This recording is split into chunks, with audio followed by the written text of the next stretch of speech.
L'intelligence artificielle générative est entrée dans nos vies professionnelles depuis maintenant un peu plus de 2 ans. Pourtant, une question revient systématiquement dans les comités de direction des PME. S'agit-il d'une transformation structurelle indispensable ou d'un simple coût supplémentaire dans un budget déjà serré?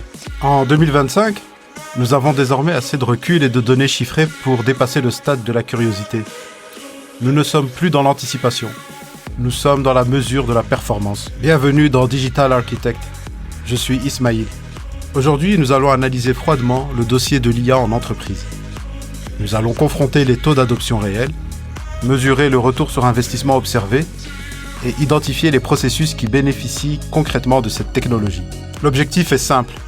Vous donner les éléments factuels pour décider si, oui ou non, l'IA doit faire partie de votre stratégie cette année.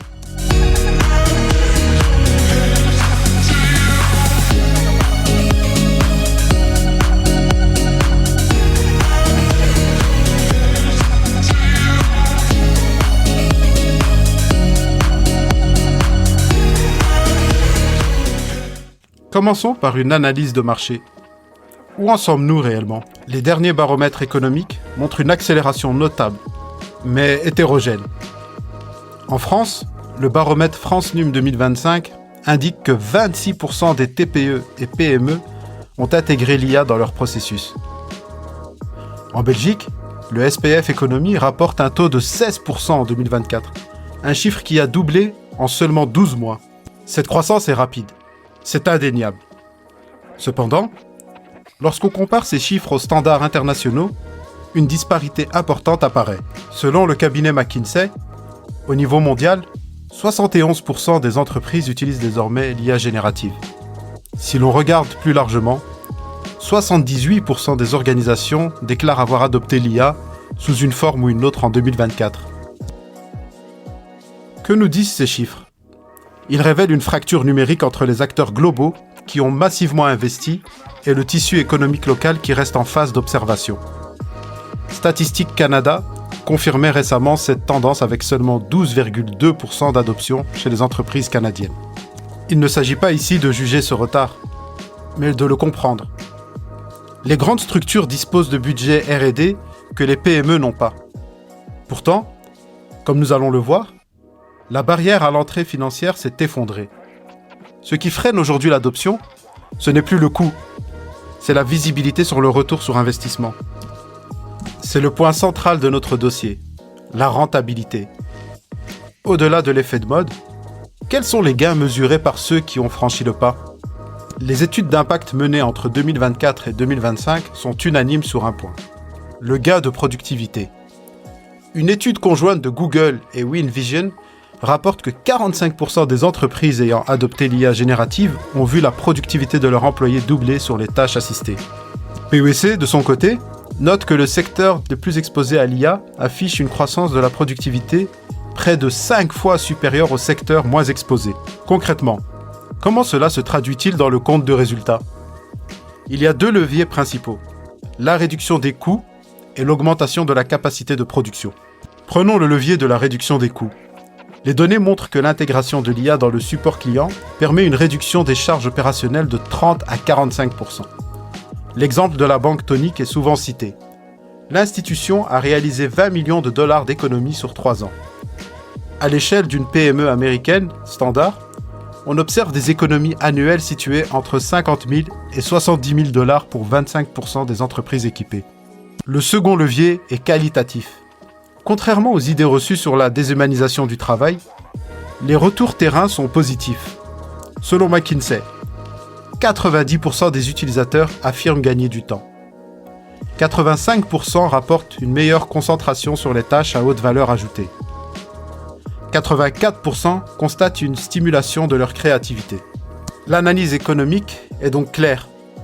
L'IA agit comme un démultiplicateur de compétences, permettant de produire plus avec les mêmes ressources humaines. Si le constat financier est positif, la question de l'implémentation reste complexe pour une PME. Comment déployer ces technologies sans transformer son entreprise en laboratoire informatique? L'analyse des cas les plus performants en 2025 met en lumière 3 fonctions support où le déploiement est simple et le retour sur investissement immédiat. Premier axe, les ressources humaines. Le recrutement et la gestion administrative sont des fonctions lourdes en traitement de données textuelles. Selon les données de la Wharton School en 2025, l'automatisation dans les RH permet un gain d'efficacité de 28%. L'IA intervient ici pour préqualifier les CV, trier les candidatures selon des critères objectifs ou préparer les trames d'entretien. Cela libère du temps pour l'échange humain qui reste la valeur ajoutée du recruteur. Deuxième axe, le juridique et la conformité. C'est un poste de coût et de risque pour les PME. L'assistance par IA permet de réduire de 40% le temps d'analyse contractuelle. Génération de bases contractuelles, vérification de conformité, synthèse de documents longs.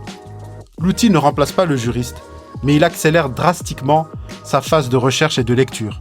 Troisième et dernier axe, la communication opérationnelle. C'est le levier de productivité le plus accessible. L'étude de Focus AI estime à 2 heures par jour le temps économisable sur les tâches de communication courantes. Rédaction de rapports, synthèse de réunions, structuration d'emails complexes, c'est un gain de temps pur qui peut être réinvesti dans la relation client ou la stratégie. Toutefois, une mise en garde s'impose. L'adoption technologique ne peut pas se faire sans accompagnement. Une étude Wharton de 2025 souligne un paradoxe. Si 89% des dirigeants estiment que l'IA renforce les compétences, 43% craignent une perte de savoir-faire à long terme. Il est donc crucial d'encadrer l'usage. L'IA doit être positionnée comme un outil d'assistance et non de substitution. La validation humaine doit rester systématique. Pour conclure cette analyse, je vous propose de réaliser un audit rapide de votre situation. C'est ce que nous appelons le reality check. Observez vos processus internes cette semaine avec ce filtre précis. Identifiez une tâche administrative récurrente, basée sur du texte ou de la donnée, qui consomme plus de 5 heures par semaine à vos collaborateurs clés. Il peut s'agir du reporting hebdomadaire, de la qualification des leads entrants ou de la gestion des emails de services après-vente. Si cette tâche est toujours réalisée manuellement à 100%, vous avez identifié un gisement de productivité immédiat. L'objectif n'est pas de supprimer cette tâche, mais d'évaluer si une assistance par IA permettrait de réduire ce temps de traitement de moitié. C'est souvent par ce premier test, modeste mais mesurable, que commence une stratégie d'intégration réussie. En résumé, l'intelligence artificielle en PME n'est ni une baguette magique, ni un gadget technologique. C'est un levier d'efficience opérationnelle.